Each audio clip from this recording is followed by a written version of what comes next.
Hi, I'm Kat Place, Head Teacher at Jubilee Park Primary School in Newport, and I'm going to share with you our journey towards an anti-racist curriculum. In May 2020, during the unprecedented global pandemic, the death of George Floyd and the worldwide protest movement against police brutality and racism captured the thoughts of many staff. This tragedy caused us to reflect upon our own personal experiences, our unconscious and conscious bias, and how privileged we are in our role as educators. Individual members of staff started on a journey of education for themselves, aiming to be informed and to share this with others. And as a result, we started our journey to becoming an anti-racist school. Our school community has grown incredibly over the last 5 years. Since we opened in September 2017, we have grown from 116 pupils and 16 staff to 374 pupils and over 50 members of staff. For me, it is vital that we ensure all staff are aware of the representation within our school community. For example, at Jubilee Park, 78% of our school population are white British. We have 25 ethnic categories represented within our school community. Our largest ethnic groups are Pakistani, Indian and white, Asian and white, and Black Caribbean. 80 children are not white British, which is the equivalent to nearly 3 classes, and 28 children have English as an additional language. It is crucially important we recognise our children's ethnicity, their experiences, and particularly those who are educated outside of the Welsh education system. So where does it start? For me, it starts with us. It starts with our core values, which are at the heart of our school and drive our moral purpose. As a predominantly white staff, we agreed we needed to develop our own understanding of racism, anti-racism, equality and diversity. We believe that to truly be a learning organisation with our core values at the heart of what we do, we needed to learn and be learned. This starts with relationships. Trust has been vital. We have had really honest conversations about being nervous, about saying the wrong thing, not wanting to upset each other's. We've been reflective, we felt guilty, we've challenged others, and we've needed to go through this hard work to be in the place that we are now. We recognise it is important that each individual within a school understands prejudice and discrimination. As a school, all staff engage in reading to understand both processes and psychological theories of prejudice and discrimination. We felt it was crucial to be informed as practitioners and develop an understanding rather than rushing to consider classroom level activities which could quickly become ill-informed and inconsistent. We recognise as a school that there's a stark need for all staff to educate and challenge their own understanding of prejudice and discrimination before they could seek to educate others.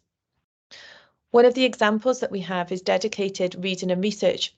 This happens on a fortnightly basis, and we've used articles focusing on anti-racist curriculum to challenge personal thoughts and views. We've asked our staff questions such as, what do you believe you as an educator need to do to contribute and develop our anti-racist practice at Jubilee Park? Where does your learning and work need to go? This prompted staff to undertake their own personal reading too. Professor Charlotte Williams, in her report to Welsh Government in March 2021, highlighted the need for us to engage with models of anti-racist practice and be part of the Welsh Government strategy to achieve a Wales that is anti-racist by 2030. In regular professional learning and development sessions, we've looked at saying words such as positionality, intersectionality, looked at that complex relationship between social identities and systems of power and oppression. We've looked at what decolonising the curriculum means for us and what does it actually look like in reality. We've had people coming in to share professional learning development session with us, for example, Show Racism the Red Card.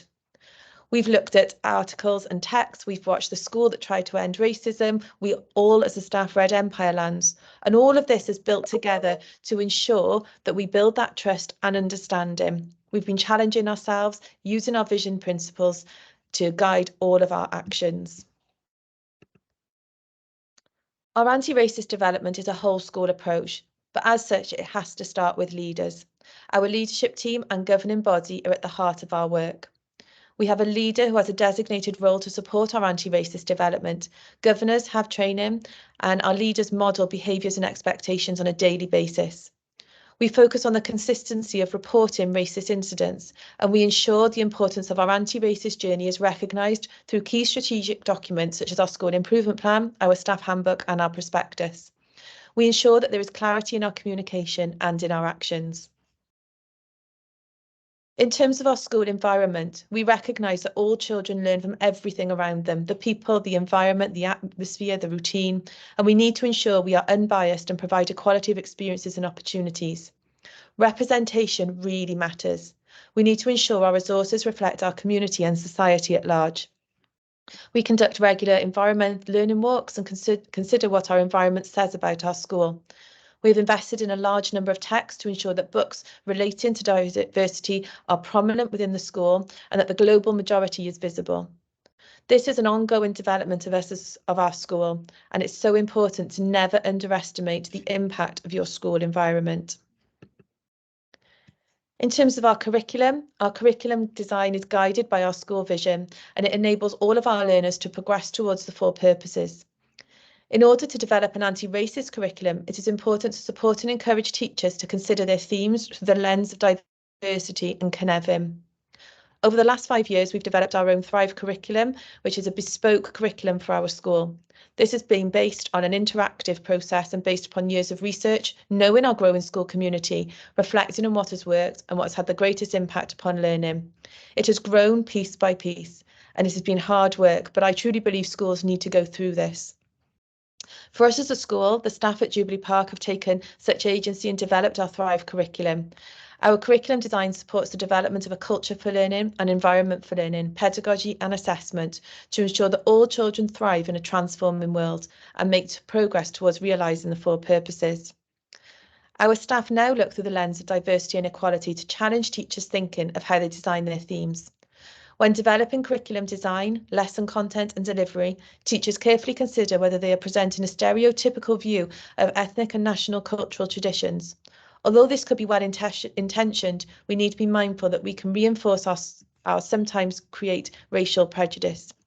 As a school, we are focused on creating a common understanding in order to build an authentic view of people as they really are. This is essential in avoiding a presumed difference or othering and truly realising Cynefin. Our anti-racist curriculum journey is not just because of one of our 4 purposes is to develop ethical, informed citizens of Wales and the world, but that we truly believe it is a necessity for our school community. This is an ongoing learning journey. As a school, we've previously engaged in many multicultural curricular opportunities for children to have the correct knowledge about racial groups and the need to prevent racism. However, many of these lessons were one-off and involved the use of external resources being brought into the classroom. They did not take into account our individual school context, and they were aimed at improving intergroup understanding and positive attitudes rather than challenging thoughts and ideologies. There were many merits and educational value to this approach. However, often members of the global majority were portrayed in negative ways or as outsiders who moved to Wales. Many discussions related to Black history resulted in the teaching of racism or became stereotypical, and this was part of our journey. However, it became clear that our approach needed to change. On the screen are examples of themes, questions and resources we've used to encourage children to think about our community and the wider world. We regularly consider who is in our local community and how we can work together to develop that understanding. Crucially, staff complete their own work first. They have to do the learning. This is hard work, but crucial in developing an anti-racist curriculum, developing their own understanding and then taking action. And for us, it goes back to our Jubilee Park values and making sure that our children know that honesty, kindness and respect are at the heart of our work. You're probably all familiar with the word Cynefin. It's a Welsh word that translates as place or habitat. However, it can also be used to describe the elements of our situation and personal history influence our thoughts and decisions in ways we don't understand. For me, it's about that feeling of belonging. It is essential that school leaders and staff are well informed and encouraged to think critically and examine themselves as individuals through highly effective professional learning. It is the responsibility of educators to be the lever for change so that we can create an anti-racist Wales by 2030. It is my purpose and passion to make a difference and to ignite that fire in others so our world can be a better place. We have such a privilege as leaders in education. We need to keep learning and be that change. I'm just going to end with questions for you to consider. And if you'd like any further information, please get in touch or have a look at the range of resources and events available via DARPL. Diolch yn fawr.